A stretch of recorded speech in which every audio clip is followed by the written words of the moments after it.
Buenas tardes. Hoy, martes 17 de diciembre del año 2024, voy a comenzar una de las últimas charlas de este año, porque ya se nos viene el fin de año, en enero vamos a estar de vacaciones. La número 93 de Radiografía del Imperialismo Británico. Antes de comenzar la misma, voy a hacer dos reflexiones. La primera de ellas es que hoy, 17 de diciembre, se cumplen 85 años de la voladura del acorazado de bolsillo alemán Admiral Graf Spee en las cercanías del puerto de Montevideo, donde se había refugiado después de la denominada Batalla de Punta del Este. El barco, al cual no se le dio el tiempo de hacer las reparaciones mínimas que necesitaba para volver a salir al mar, fue volado, fue con cargas explosivas por su capitán, un hombre de honor, el capitán Wilhelm Hans Landorf, y esa historia está íntimamente relacionada con una historia familiar. Pues mi papá, Miguel Olarte, que era piloto del Centro de Aviación Civil de Quilmes, salió unas 4 horas antes en un biplano, el número 65, y voló hacia la zona de Montevideo creyendo que podía asistir para fotografiar a un combate entre las fuerzas británicas que perseguían esta nave y el acorazado alemán, el acorazado de bolsillo. Ese combate no se dio, los británicos fueron muy dañados en el combate de Punta del Este, pero como el capitán Landorf no podía salir a alta mar, no tenía la chance, la posibilidad de funcionar su nave sin las reparaciones a las cuales el gobierno uruguayo no le dio tiempo, presionado por los británicos, lógicamente, decidió volar dicha nave. Mi papá, a las 19:03, si no estoy equivocado, estaba sobrevolando la zona y bueno, por una cuestión de tiempo y una cuestión de combustible, picó para el barco, para sacar una linda foto, y en ese momento el barco explotó. Esa foto fue publicada por el matutino La Prensa, dio la vuelta al mundo, y nunca se supo quién había sacado esa foto. Yo hace unos años escribí un libro que se llama El vuelo secreto de mi padre y el hundimiento del Admiral Graf Spee. Así que bueno, como hoy es 17 de diciembre, hace 85 años, Miguel Olarte, mi viejo, persona de la cual por supuesto yo estoy muy orgulloso, en un viaje temerario logró sacar esa fotografía. Bien, el segundo punto que quiero hablar antes de dar la charla, de continuar con las charlas nuestra, es lo que aconteció hará unas 2 semanas, más o menos, con la vergonzosa visita de la embajadora británica en Chile, Luis de Sousa, fíjense, Luis de Sousa, nombre portugués evidentemente, quien viajó a Malvinas y dijo que ellos tenían que encontrar la forma de explotar, de fortalecer los estrechos vínculos que tiene Chile con las fuerzas usurpadoras de nuestro archipiélago. El gobernador de Tierra del Fuego, en unas declaraciones muy positivas para mí, muy patrióticas, Gustavo Melella, criticó lo que hizo esta diplomática, verdaderamente que con un descaro total ofendió a la República Argentina, pero también demuestra quién es quién es amigo y quién no lo es. Bien, felicito al gobernador Fueguino. No soy nadie, no soy una persona importante, pero de mi humilde lugar, la verdad que lo felicito. Estaba contando que Juan Manuel de Rosas, que estuvo alistado en la segunda compañía de Migueletes en 1807, cuando se produce ya el desembarco de la fuerza, los 9.000 hombres que comandaba el teniente general John Whitlock, no revista en ese regimiento, sino que está de parte de enfermo en su casa.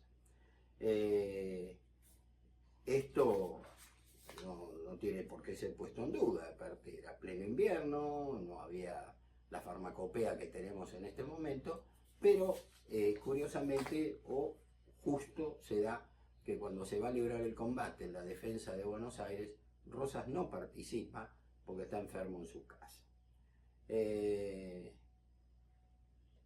Durante la Revolución de Mayo, Juan Manuel de Rosas directamente no aparece, no figura, él está trabajando en su campo de la familia, y bueno, es como que la revolución no contó con su apoyo, como el de tanta gente, ¿no? Un movimiento político que dijeron, con esta no me anoto. En 1813 se va a producir un hecho muy significativo en su vida, que va a ser su casamiento con su novia, Encarnación Ezcurra, que era una chica cuya familia, la familia de Rosa y los Ezcurra, estaban enfrentados, eran como los Montesco y los Capolito.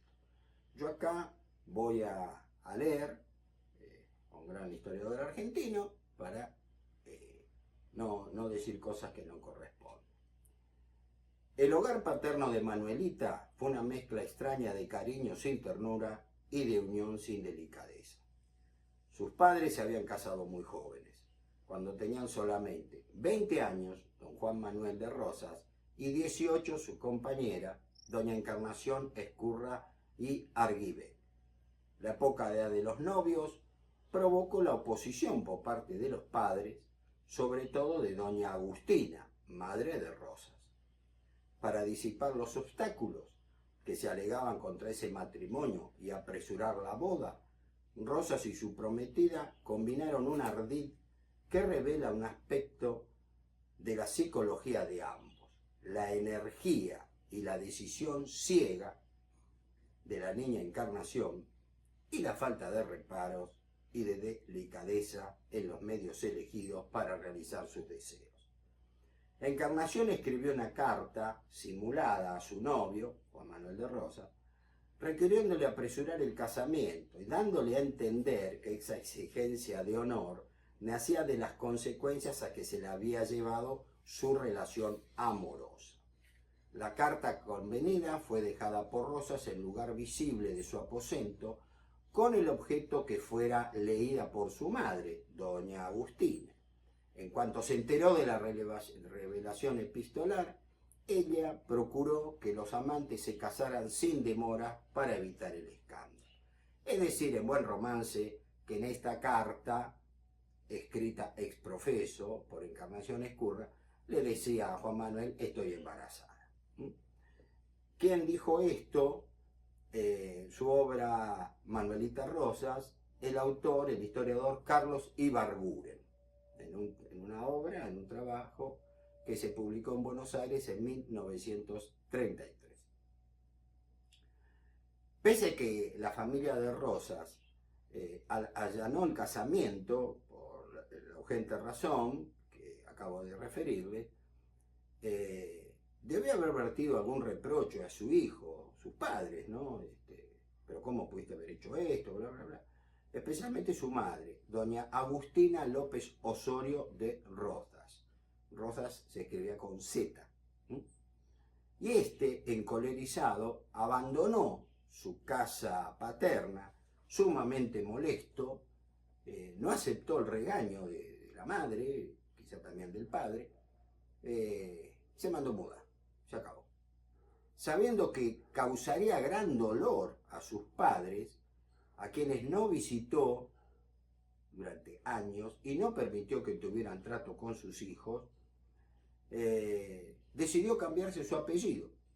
Y así dejó de llamarse Juan Manuel José Ortiz de Rozas y pasó a llamarse Juan Manuel de Rosas, con S. Se sacó la Z. Se cambió el apellido. No trabajaría más en los campos de su padre y pasó a desempeñarse como administrador de las estancias de su primo Nicolás Anchorena y otros campos que pertenecían a los Ezcurra, la familia de su esposa.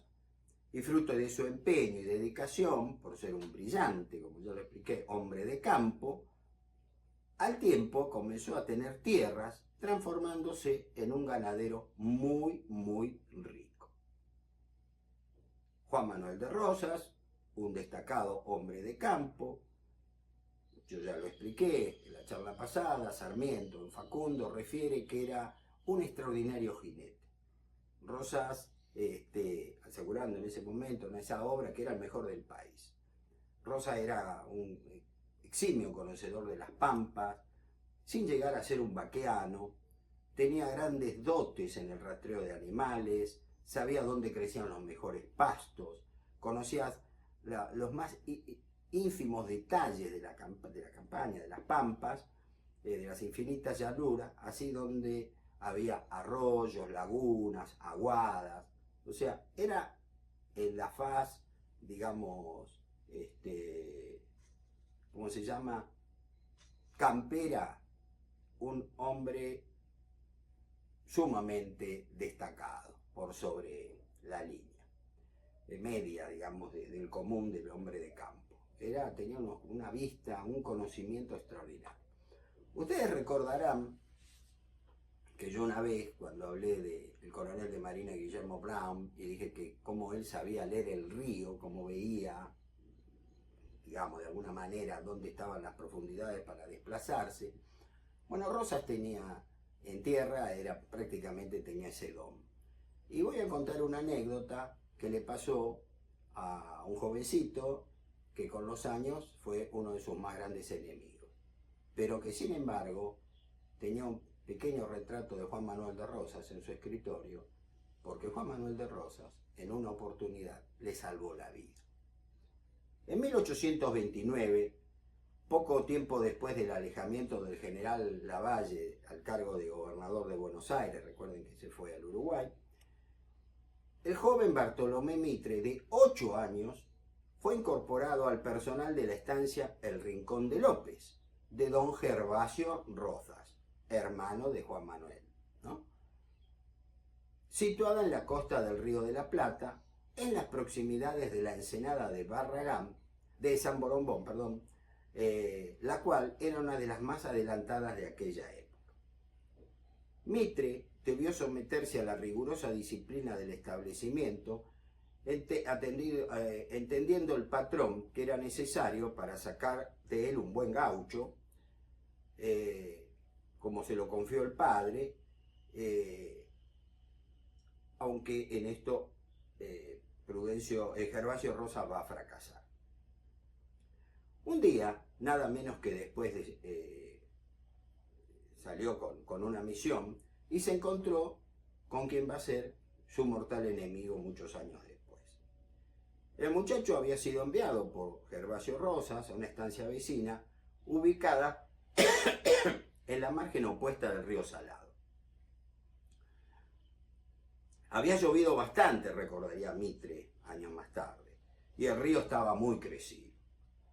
Yo no era vaqueano, en los pasos y buscaba el que más aparentemente era bajito, digamos, era poco profundo para vadearlo, y ya estaba por intentarlo por donde mejor me pareció, cuando surgió de improviso un jinete muy apuesto y muy bien vestido, con un caballo precioso, con plata, bueno, con platería, un hombre de mucho dinero. Chiquilín, ¿qué vas a hacer? Voy a pasar el río, señor. Recuerden que Mitre tenía 8 años. Por ahí no, criatura, te vas a ahogar. El imperativo le dijo, sígueme. Yo lo obedecí y anduvimos silenciosamente varias cuadras, costeando el río hasta que, deteniéndose en determinado paraje, me dijo, este es el vado más seguro. Agárrate bien de las crines de tu caballo y anda tranquilo. Pero fíjate para no errarle en el regreso, tenés que cruzar por el mismo lugar. Gracias, señor, le respondí. ¿Cómo te llamas?, me preguntó. el providencial personaje. Bartolomé Mitre, señor. ¿De dónde eres? De lo de don Gervasio Rosas, señor. Ajá. Decirle a Gervasio, que dice su hermano Juan Manuel, que no sea bárbaro, que no se envía a una criatura como vos a cruzar el salado crecido sin mandarlo a la muerte. Y dale recuerdos míos. O sea, miren qué anécdota, ¿no? Rosa le salva la vida a quien, vuelvo a repetir, años más tarde va a ser uno de sus más acérrimos enemigos, Bartolomé Mitre.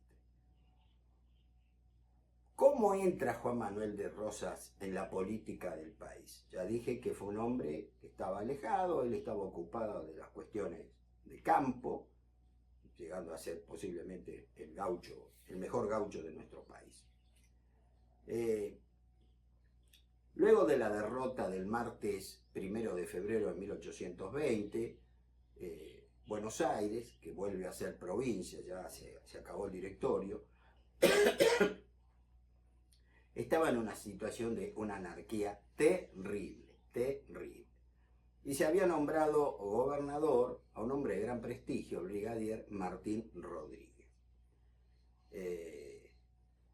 Algunos vecinos porteños de tendencia federal y unos cabildantes disconformes con una elección que propició Martín Rodríguez, se contactaron con el coronel Manuel Vicente Pagola para que diera un golpe militar a fin de destituirlo.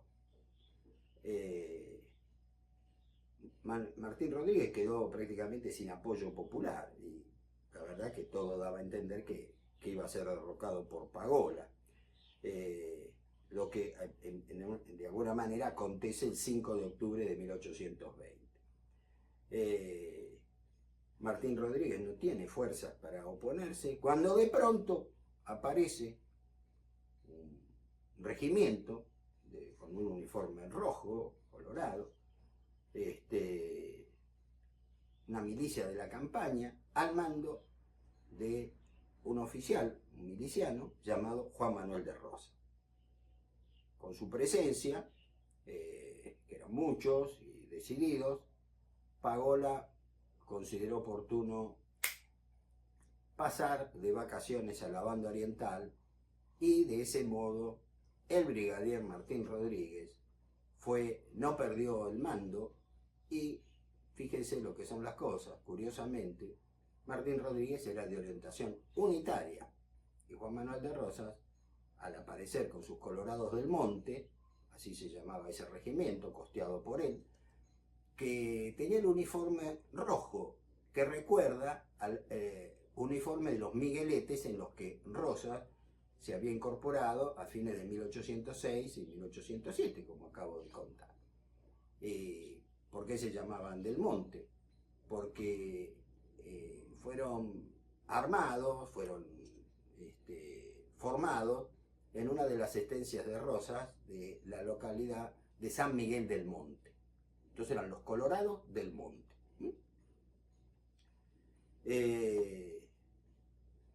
Martín Rodríguez, que por supuesto le agradeció ese respaldo, lo primero que quiso hacer, ya fortalecido, fue hacer un pacto con Santa Fe, pero dejando de costadito a Entre Ríos. Quiso meter una cuña entre Estanislao López y Francisco Pancho Ramírez, los vencedores de Cepeda. Y lo va a lograr, lo va a lograr, y así fue como al poco tiempo estos hombres que habían vencido al director supremo, al brigadier José Rondó en Cepeda, se van a transformar de aliados en acérrimos enemigos, gracias a la astucia de Martín Rodríguez.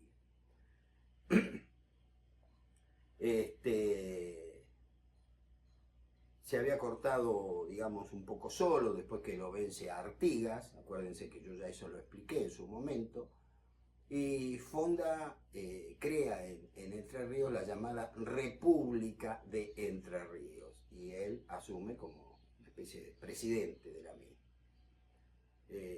López, comprendiendo que con eso iban a ir a la guerra, él iba a ir a la guerra contra Ramírez, le pareció oportuno hacer las paces con Buenos Aires.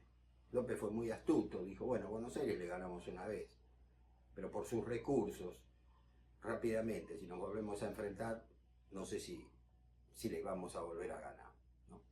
Entonces, por medio de emisarios de Martín Rodríguez y Estanislao López, se va a firmar el llamado Tratado de Venegas el 24 de noviembre de 1820, por los cuales, si bien al principio es un mero acuerdo de paz, con el tiempo, con gran habilidad de Martín Rodríguez, se va a ser un incipiente tratado de alianza entre los porteños y los santafesinos. Como muestra de buena fe, por una cláusula secreta, se le entregó a Santa Fe como reparación por los daños causados por la guerra intestina que habían sufrido cuando tropas de Buenos Aires la habían invadido, en la época de Lavalle, recuerden eso, y le enviaron 25.000 reses. Se pactaron 25.000 reses, pero supuestamente llegaron un poco más, quizás 30.000, las que en su gran mayoría proveyó el coronel de milicias Juan Manuel de Rosas. O sea, fíjense que lo sostuvo Martín Rodríguez con la llegada de los Colorados del Monte a Buenos Aires, abortando la asonada del coronel Pagola, y ahora enviaba 25.000, quizás 30.000 vacas de su pertenencia, de sus campos, para consolidar la pacificación con Santa Fe. Por supuesto que esto fue muy aplaudido por la gente tanto de Buenos Aires como de Santa Fe, y Juan Manuel de Rosas, el coronel de milicia Juan Manuel de Rosas, empezó a hacerse de un buen nombre, ¿no? La Pucha. Prácticamente de su bolsillo entregó 25.000 vacas, quizás 30.000. ¿Cómo Rosas se fue transformando en un poderoso terrateniente? Buenos Aires, que había usufructado en beneficio propio hasta 1820 las rentas de la aduana, creyendo que la misma iba a ser una entrada inagotable, luego de la terrible guerra civil que tuvimos, que concluye en la batalla de Cepeda, 1 de febrero de 1820, empieza a rápidamente recuperarse. Buenos Aires había caído, estaba en el piso, en 1820, en febrero. Ya en noviembre Buenos Aires está nuevamente de pie y con posibilidades de ir para arriba. Era lo que Estanislao López previó, dijo, mejor que pactemos con los porteños porque ya está. Y la vio muy bien, como dicen ahora, la vio muy clarita la cosa, ¿no? Entonces, se va a alentar por todos los medios las exportaciones de los productos ganaderos, que era prácticamente lo único que teníamos nosotros. En ese entonces, para que ustedes sepan, el pan de harina blanca, de trigo, era carísimo porque se compraba a Brasil. Acá prácticamente no teníamos pan, porque algunas cementeras que se habían plantado en su oportunidad para, que se sabe, 1810, 10 años más tarde, por el accionar de los indios, nadie se arriesgaba a estar sembrando trigo, porque podían morir, porque los malones eran constantes.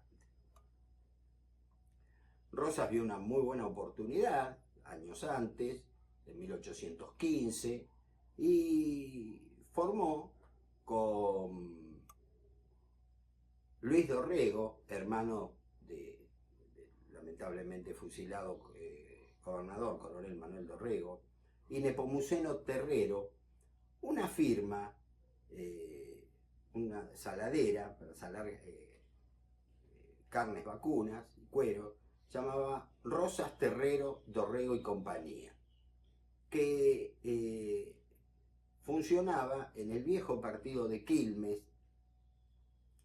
que fue el saladero de las Higueritas, que se instaló a orillas del arroyo Las Perdices. Ganaron mucho dinero, porque con esas carnes saladas ellos no solo exportaron, sino que abastecieron a nuestros ejércitos que estaban librando la guerra de la independencia.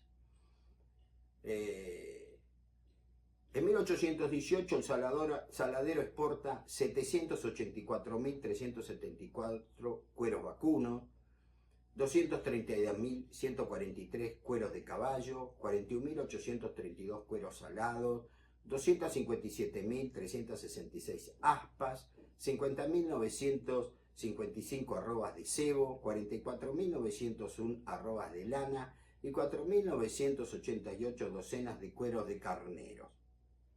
Esto es un detalle de una obra muy, muy importante, a mí me encantó leerla en su momento, que es la historia de los saladeros argentinos de Alfredo Montoya. Un trabajo verdaderamente al cual yo le rindo desde este humilde lugar mi homenaje. Con todo ese dinero, Rosa va a comprar tierras y entre ellos va a comprar una estancia en San Miguel del Monte llamada Los Cerrillos. La misma estaba ubicada, el ranchito, que hoy está en la ciudad de Monte, fue trasladado, está en la plaza principal de Monte, y es algo que verdaderamente es digno de verse, de conocerse, porque si usted entra por un lado una puerta, choca con una pared, tiene que moverse para pasar al otro cuarto. Eso era por si atacaban los indios para la última defensa, sería obstaculizarle el paso. El techo, que es de totora, de paja de totora, está finamente entretejido, es algo, la verdad, muy, muy notable. Y bueno, cualquier persona que un día vaya a conocer la hermosa ciudad de San Miguel del Monte, en la plaza principal está el Rancho de Rosa, que al ser desplazado de su ubicación original, ha dejado de ser un monumento histórico nacional, ¿no? Pero como esos eran campos privados, en su momento era de una estancia de la familia Bemberg, de los fundadores, los primitivos fundadores de la cervecería Quilmes, como la gente iba, pedían permiso para hacer actos, qué sé yo, decidieron, mire, lo sacamos y lo sacaron con camiones. Es muy interesante verlo. Dentro del rancho de Rosas está cómo se hizo ese traslado, verdaderamente algo muy, muy notable. No sé si en Argentina se hizo en otro lugar, lo ignoro, pero vuelvo a repetirle, si van a San Miguel del Monte no dejen de pasar por el rancho de Rosas, que era el que estaba ubicado en la estancia Los Cerrillos. Rosas, en 1819, después de adquirir esa estancia, esos campos, le escribe al director supremo de las Provincias Unidas en Sudamérica, el brigadier Juan Martín de Pueyrredón, una memoria en el que le propone la fundación de una sociedad de labradores y hacendados para prestar ayuda a los blandengues en su lucha contra los indios. Les pido disculpas, mis queridos amigos, estoy todavía bajo efectos a lo último lo voy a comentar, de la presentación que hice el otro día del primer tomo de Radiografía del Imperialismo Británico en el Instituto Nacional San Martiniano, y la garganta verdaderamente está un poco afectada. Les pido disculpas por si hoy no me escuchan tan bien como supuestamente lo hacen habitualmente. No es que tenga una gran voz, pero bueno, la de hoy está capitus diminutus, como dirían los romanos. El gobierno del director supremo de Pueyrredón, que venía estudiando la problemática, dividió la provincia en este momento en 3 regiones militares, quedando una al mando de un jefe veterano que dependía del comandante general de la campaña, para vigilar el sector fronterizo del ataque depredatorio de los indios araucanos, que estaban bien pagos por los españoles. Recuerden que estamos en la Guerra de la Independencia, 1819, y pese a que San Martín los ha vencido el 5 de abril de 1818, el sur de Chile fue un gran problema, un dolor de muela, se podría decir, hasta la derrota de Ayacucho, hasta 1824, 1825, estas depredaciones siguieron produciéndose a lo largo de toda la frontera, desde la actual Mendoza hasta el Océano Atlántico. Rosas, por eso, va a crear una fuerza armada, como yo ya lo dije, los Colorados del Monte, que en sí ese era el nombre que se les daba, pero sí era el 5º regimiento de milicias de la campaña. En su uniforme, como ya lo expliqué, predominaba el color rojo o colorado, en su gorra de manga, chiripá, pecheras y poncho, pero solo los calzoncillos cribados eran de color blanco, todo lo demás era rojo. Vuelvo a repetir, recuerdo de su paso por el regimiento de Miguelete, cuyo uniforme era rojo o colorado.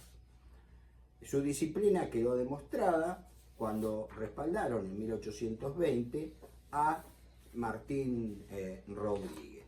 Aquí yo les voy a mostrar una lámina donde está una foto de ella, y abajo hay un pájaro, que es un hermoso pájaro de nuestras pampas, el federal, que así se denominó, digamos, uniendo a ese regimiento con la ornitología, porque tenía la cabeza, cuello y parte del pecho de un color rojo muy intenso. Entonces se dijo que hasta ese pájaro era federal, ¿no? Ya empezamos a teñir todo de rojo, ¿no? Juan Manuel y su idea de ese color tan especial. Entre campos que Juan Manuel de Rosas va a lograr comprar, porque era, vuelvo a repetir, un hábil ganadero, tenía un saladero, y bueno, se ganaba mucho dinero, o porque se abastecía al ejército o porque se enviaba para afuera. Las carnes saladas nuestras llegaban hasta Cuba, hasta el Caribe, por medio de buques británicos, por supuesto, porque se abastecían todas las colonias para los esclavos con carne salada de las pampas argentinas.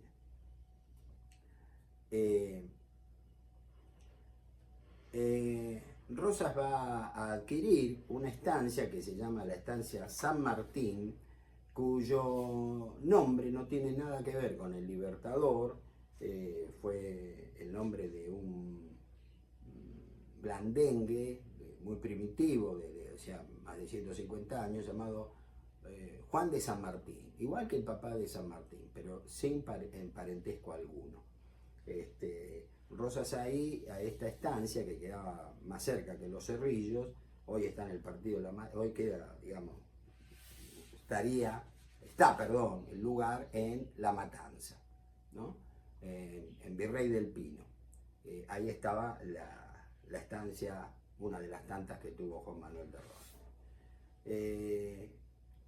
Rosas se fue acopiando de tierras. Les recuerdo que esto no habla bajo ningún concepto mal de él.